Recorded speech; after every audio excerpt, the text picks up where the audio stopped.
সৃষ্টি করা হয়েছে তোমাদের জন্য, ভার বহনের জন্য। যদিও এগুলো আমাদের জন্য সৃষ্টি করা হয়েছে, আমরা এদের ভালোবাসবো, শ্রদ্ধা করব।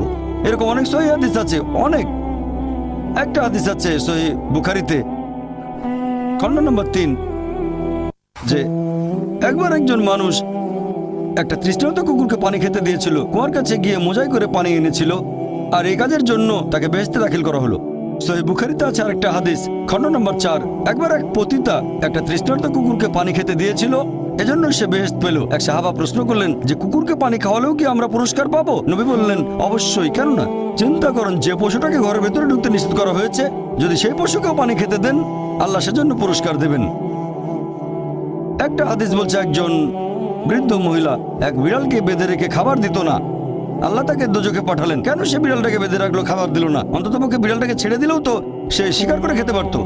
আর আমাদের এক্সিবিশনে এরকম একটা পোস্টার আছে, আরো অনেক পোস্টার। তাহলে আমরা পশু পাখিকে ভালোবাসবো, যত্ন করব। এছাড়াও গাছপালা লতাপাতা আমরা খেতে পারি যখন প্রয়োজন আমাদের, তবে বিনা কারণে আমরা কোনো গাছপালা কাটবো না। এমনকি যুদ্ধের সময়ও নবী মুহাম্মদ সাল্লাল্লাহু আলাইহি ওয়াসাল্লাম বলেছেন যে তোমরা গাছ কেটে ফেলো না, শস্যে আগুন ধরিয়ে দিও না। তাহলে এগুলো সবই আল্লাহ সুবহানাহু ওয়া তাআলার সৃষ্টি।